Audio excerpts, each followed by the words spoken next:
It's another edition of Time About the Movies, and today we're taking a look at the 5 films that wrap up August 2006, August 25th to be exact.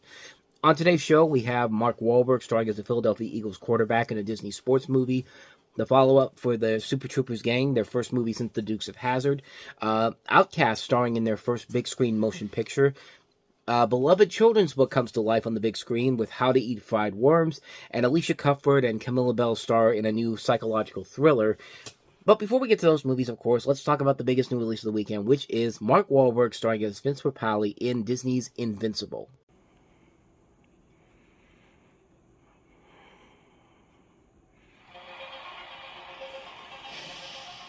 Every Sunday, millions of fans experience the power and rush of NFL football. But in 1976, for the Philadelphia Eagles and a fan named Vince Papale, Vince, we've had some rough times, you and me. Oh, things are going to turn around. it was time to do something Welcome the new head football coach of the Philadelphia Eagles, Mr. Dick Vermeil. that had never been done before. This coming Saturday, Philadelphia Eagles will hold open tryouts. Now, You got to try out this weekend. Nobody's trying out. He's 30 years old for one thing. the Eagles' biggest fan So the one where Vince runs around everyone. Oh, man, my car! is about to take a shot at a dream. Even if you're down there for 1 hour, you're down there. What brings you out here? It would be an eagle, baby! How we doing, AC? I've seen glaciers move faster. Where'd you play your college ball? I didn't play college ball. You mind me asking you how old you are? If you don't mind me asking how old you are, Coach. Shocking news from today's tryout. The Eagles have decided to invite one man to training camp, Philly's own Vince Papale. In 1976, To make this roster, you must throw away all fear. a 30-year-old bartender Excuse me, my name is spelled wrong. Nothing personal. What is it really gonna matter? who played only 1 year of high school football You ain't going nowhere. tried to become the NFL's most unlikely rookie. How am I supposed to learn all this? Can't wear quarterback pads. You won't last a week wearing those. Nothing personal. It's really going to matter. Inspired by the incredible true story, You need to show me more than that, Paulie. this summer, You have a story, my friend. one man is pursuing an entire city's dreams. Papale is not making this team, and I am not going to be the laughingstock among the owners. When I told you not to get your hopes up, didn't mean that I wasn't. Mark Wahlberg, Greg Kinnear, Let's go to work. Invincible. So this is based off of the sort of true story, I'll get to that in just a second, of a 30-year-old Vince Papale, played by Mark Wahlberg in the summer of 1976, who's having a tough run of luck. He's been working as a substitute teacher for 2 days of the week, and he just found out that his job has been eliminated because of budget cuts, and his wife gives up on him, saying he'll never amount to anything, and asks for a divorce. He works as a part-time bartender and plays football with his friends, and when the new coach of the Philadelphia Eagles, Dick Vermeil, played by Greg Kinnear, announces that he will be holding open tryouts for the team, Vic reluctantly decides to give it a try and becomes a quarterback in the NFL. And it's based on a true story, even though there's definitely a lot of different things that they take liberties with, if you will. For one thing, Vince Papale did start playing football in the Delaware County Rough Touch League in the late 60s before his semi-professional pro football career. Mark Wahlberg's actually shorter than Vince Papale is in real life when he played for the Eagles. He's closer to Papale's high school height. Papale's wife did leave him, leaving a similar note in the movie as he did here. That happened in 1971, though, 5 years before the events of the movie. And I'm reading this off Wikipedia, by the way. They portray Vince meeting Janet, who's played in this movie by Elizabeth Banks, before the tryouts. In reality, they were already married, and they actually had dated. Papale had actually dated and married his second wife around this movie's time frame, and he was divorced and met Janet after his Eagles career, and they actually got married in 1993. And there was an open tryout for Papale to go to before earning his spot on the Bell roster, which the filmmakers used as a model for the tryouts shown in the movie. And for the Eagles, Papale actually participated in a private workout that was by invitation only. In the opening of the movie, the Eagles had a 31-0 loss to the Cincinnati Bengals on December 7th, 1975. one of the fans makes a comment that the Eagles lost to a team worse than they were, even though the Bengals were 11-3 and were actually the wild card team in the AFC. And the game versus the New York Giants is depicted as being a close defensive struggle, when the Giants scoring first to take a 7-0 lead. The Eagles actually won pretty easily, 20-7, with the Giants not scoring until later in that game. And they talk about, they talk about all these different things. And bottom line, there is a lot of liberties taken with this movie, so that should be the first thing you should take from this particular film in general. But nevertheless, the movie's actually pretty damn good. I mean, this is a really well-made film. Like I said, it's a film that we've seen done to death before so many times. It's the typical underdog sports movie storyline, but an interesting story overall. Mark Wahlberg playing Vince Papale is very good in the movie. I think he does a very good job handling this role. Greg Kinnear playing Dick Vermeil, which is actually going to be the second time first of two times he plays him, because in the second time it's going to be when he plays him in the Kurt Warner movie, American Underdog, that comes out 15 years after this, which is also a pretty good movie, too. It's a very good movie. It's a very gritty-looking movie. Like, it does feel like you're in the 1970s. So they did a pretty good job of making it seem like it took place in the 70s, even though this was filmed in the 2000s. And this director, Erickson Core, I've never heard of him before. I think he's a cinematographer for the most part. And I think he went back to doing cinematography after this movie, which is really weird, because it seems like this guy could have really had a future as a director. Actually, no, he did direct a couple of other movies. Point Break, the remake of Point Break, which was not very good, but he did do a good movie on Disney Plus with Willem Dafoe, Togo, which was actually a pretty damn good movie that came out a couple years ago when Disney Plus started coming out. But Invincible, overall, is a really good movie. It's a really good underdog sports story. It's a very entertaining film. Showcases what Mark Wahlberg can do as a leading actor as a whole. We'll see him in a much bigger movie coming up in a couple weeks with The Departed, but this is a really good movie. It's one I definitely recommend checking out. So let's go ahead and move on to the next movie we have here, and that's Broken Lizard's latest film, Beerfest. Sport where teams from around the world Looks like we got the Brits in round one. gather to compete. We're gonna put the skittles in your Alan Rickers, you plonker. Do you know what he's saying? Beerfest. Let the games begin. We've been training for a super secret international beer drinking competition, and we're taking on the Germans for national pride. Yeah, why don't you go back home to your strip malls and drink your Zimas and Smirnoff Ices? Oh yeah! Oh yeah! A competition If we're gonna drink like the Germans, we're gonna need a little help. where revenge They want a war? We'll give a war they won't believe. is best served ice cold.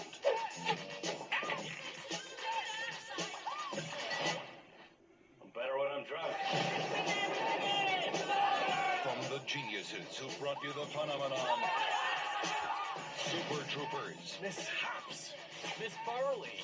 Miss Yeast? I think I'll stay away from that one. Comes the motion picture event of the year. It's the greatest beer in all the world! I wish it were winter. We could make it into ice blocks and skate on it. And then melt it in the springtime and drink it. See you in the next round, boys.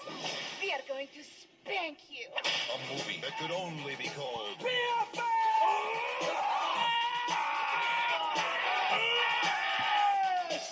You guys don't want to be my teammates, do you?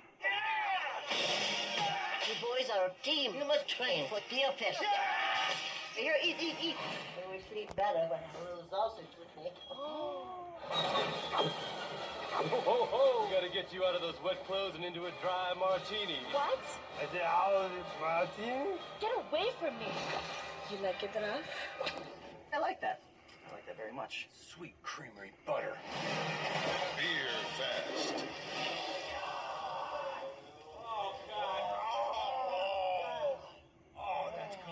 Any resemblance to any persons, places, or events in this movie are purely coincidental and frankly quite sad. If you attempt anything you see in this film at home, you will die. No Germans were harmed during the making of this film. Please drink responsibly and treat all women with respect. Yeah, you thought the Dukes of Hazzard movie was one where it showed what happens when broken lizards go way too big. This one isn't as bad as the Dukes of Hazzard is, but yeah. It's definitely a movie where this is clearly more of a studio film than a Broken Lizard movie, and it's just Broken Lizard's name all over the film, even though they don't really, it doesn't have quite the same spark or feel as something like Super Troopers did, or Club Dread even. No, this feels like a movie that was made solely after the success of the Dukes of Hazzard, and it was more of a studio film than actually a movie by these guys. And as the plot indicates here, you have a group of friends who go take on this big competition in Germany called Beerfest. And you have these two brothers doing it to avenge their grandfather who had passed away. They travel to Munich to fulfill the family tradition, spreading the ashes of Johann during the Oktoberfest. And their contact brings them to a secret beer competition where they are offended by Baron Wolfgang von Wolfhausen and the German branch of their family that accuses their great-grandmother of being a prostitute and their grandfather of stealing an old recipe from the best beer in Germany. The two brothers return to the USA humiliated and decide to organize a beer team to dispute the next Beerfest.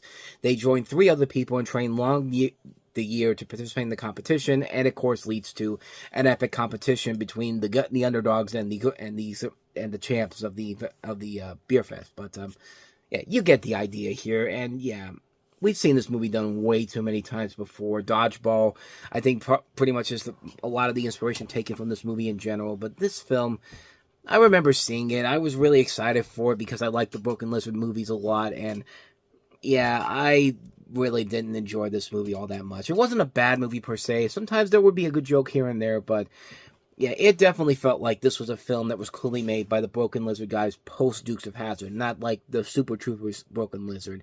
And it took them a long time to really get back to what made Broken Lizard really special, which is what happened later on with Super Troopers 2, which, not a good sequel, but it definitely was a return to form for them.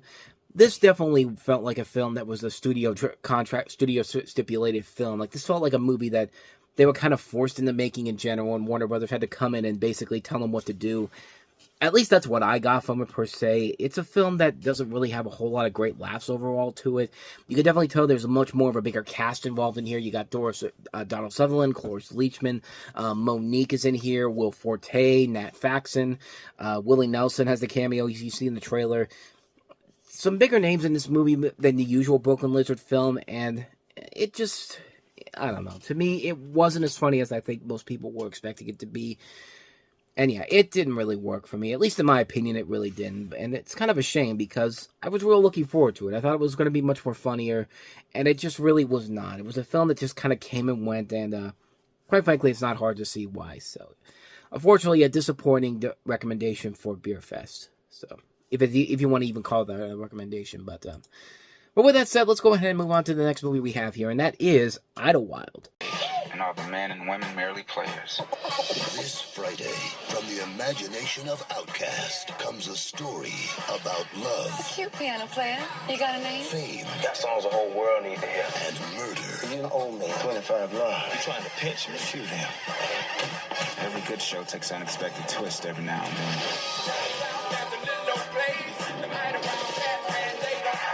Idlewild, directed by Brian Lorber. Yeah, a movie that a lot of people honestly forgot about almost immediately after it came out, and it's kind of a shame, but at the same time, kind of right on that. This is Idlewild, which is of course the big screen debut for the hip hop duo of Outkast, Andre 3000 and Big Boy. Which is funny because in the same year, Andre 3000 would actually have his Cartoon Network show, Class of 3000, around this time. And in this movie, it contrasts the group's hip-hop, funk, and soul sound against the story based on a juke joint in the fictional depiction era town of Idlewild, Georgia in 1935.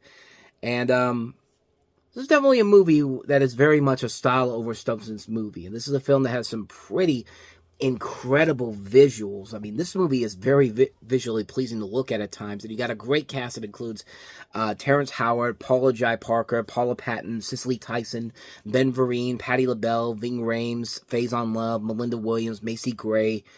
A lot of really good talent over the course of the film. Unfortunately, the script is a mess. It's a real sloppy film in terms of its script overall. The writing isn't really that strong overall. The characters are not that great. The visuals are what carry the film overall, and the musical numbers are nicely done, too. It's a very style over substance movie, so we really need to go into it knowing that you're not going to get a great story out of this, or really a lot of great characters overall, but it's gonna be a pretty-ass-looking movie to look at. I mean, it is a really good, gorgeous-looking movie in terms of what they were able to do visual-wise, but other than that, though, the script really is the weak link of the film, and the characters are not the best well-written characters, even though you got these actors really trying their best to save whatever this movie can do. I can kind of understand why this movie has been largely forgotten over time, but at the same time, there are things about it that I would say are definitely worth watching, especially if you got a nice 4K television to watch this on. The movie looks incredible with its visuals overall. The songs are very good too. I mean, it's Outkast doing what they do best overall. I just wish that the story and the characters were much better written. It kind of reminds me a lot of what Prince's movies were after Purple Rain. I'm talking about Under the Cherry Moon and what was the other one? Graffiti Bridge. Like, very visually pleasing movies to look at in terms of the visuals, but story and script-wise, character-wise, not so much. This one's not quite as bad as the latter Prince movies overall, but it's not it's a mixed movie, in my opinion. It's a movie where I would say, if you're gonna watch it, you're gonna really appreciate the visuals and the music numbers. Everything else, not so much. Kind of a mixed opinion on this movie, but should be recognized for at least its impressive visuals overall. So with that said, let's go ahead and move on to the next one we have here, and that is How to Eat Fried Worms. Class, you have a new student joining you today. Let's welcome Billy with a warm hello.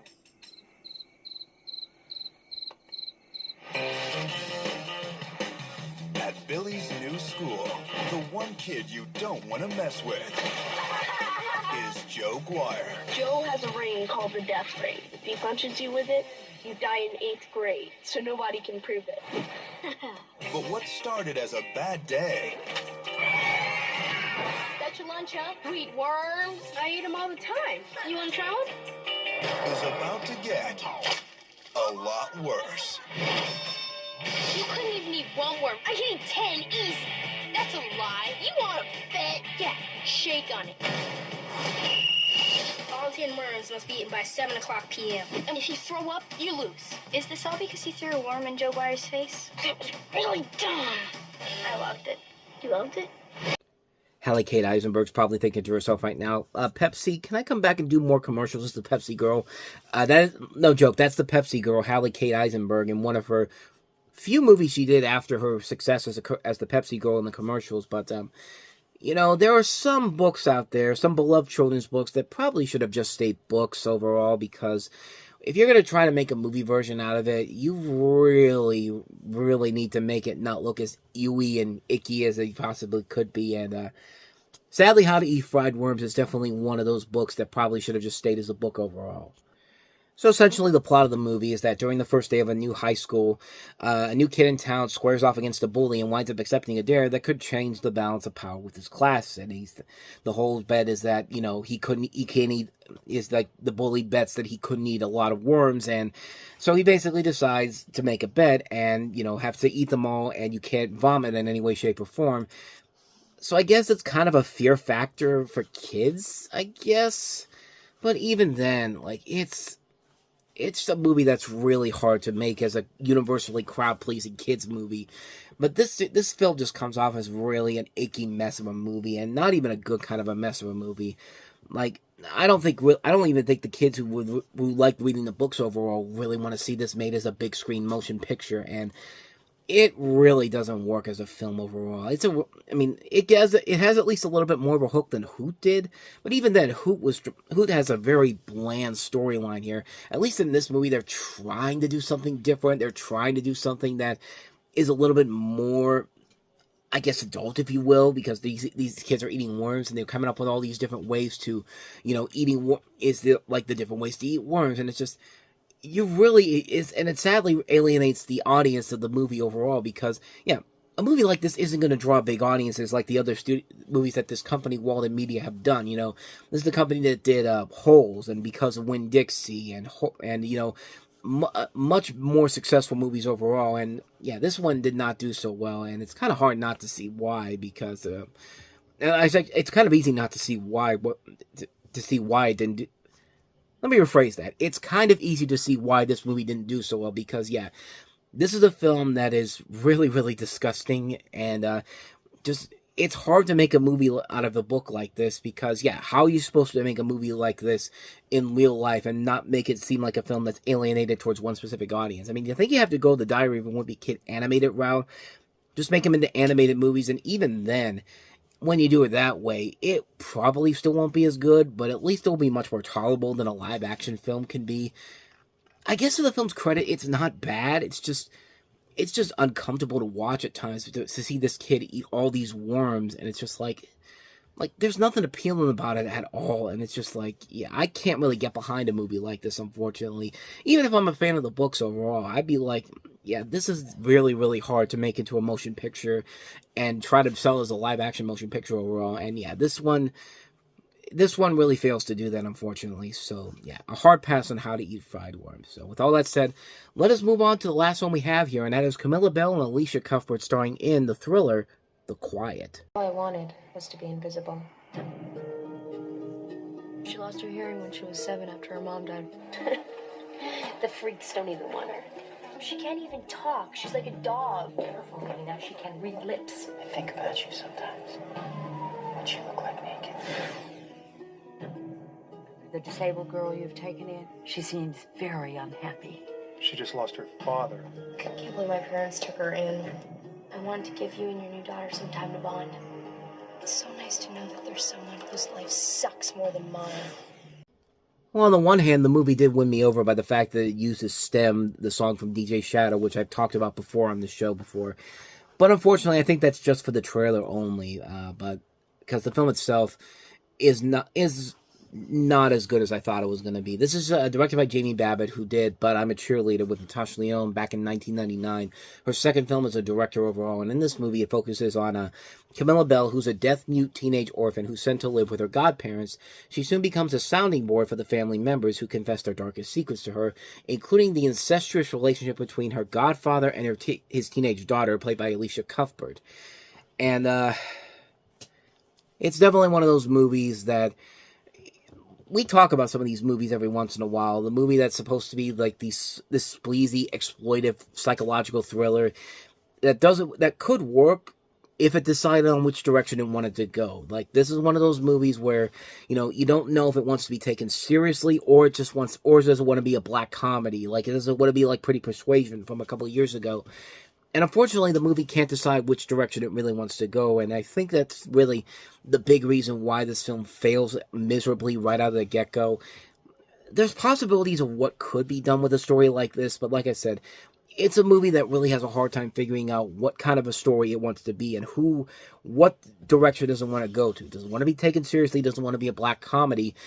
And unfortunately, it can't balance itself out as a whole, and I think the problem with this movie is that the thing about the movie But I'm a Cheerleader at least had an idea of what it was trying to be.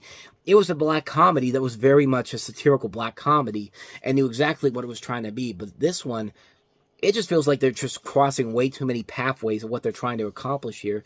And you never get a real sense of what they're trying to do. Like, what's the end result here? What am I supposed to take away from this movie? And yeah, you could put as many sexy-looking teenage girls at the time as you want to, but if the movie isn't working, the movie ain't working. And sadly, the movie doesn't work as a whole. And it's just a shame because there's a lot of really good talent involved in here, I met Martin Donovan's also in here, Edie Falco, Sean Ashmore, Katie Mixon from Eastbound and Down. A lot of good talent involved in the movie, but unfortunately, the film just doesn't have an identity to it. It doesn't know which direction it wants to go. And because it can't figure it out before it's too late, we really don't have a whole lot to do as a whole with the film. Like, what am I supposed to take away from the movie in general? And unfortunately, the film suffers a lot because of the tonal shifts, and it doesn't know exactly what it wants to be or what the overall end result is supposed to be. And it just doesn't work as a film overall, and it's a real shame because there is a lot of potential here, but just bad execution overall, bad ideas of what the tone is supposed to be. A hard skip on this one, unfortunately, so you can skip The Quiet. And so, with all that said, we wrap up another edition of Time About the Movies, and the next time we meet, we'll take a look at the first 4 movies of the month of September 2006, Labor Day weekend, with Jason Statham starring in the action comedy Crank. It's not really a comedy, but it can be seen as a dark black comedy as a whole. It's a movie that The Quiet probably should have been. We'll talk about Crank. We'll also talk about the So Bad It's Good movie, Nicolas Cage's remake of The Wicker Man, the dance film Crossover, and maybe one of the most mismarketed movies you'll ever see. Mike Judge's follow-up to Office Space's feature directorial follow-up to Office Space, Idiocracy. So we will take a look at all 4 of those movies. That will be coming up on tomorrow's show. But until then, thank you so much for watching, and if you want to see more videos like this, please hit the playlist on the next page, check out the previous episode, and also don't forget to hit the like, subscribe, and notification button so you get updates on when the videos come out, because we post videos here every day, and that's how you get the information on when they come out. Now, with all that said, I am off. I will see you guys next time, and until then, as always, take care.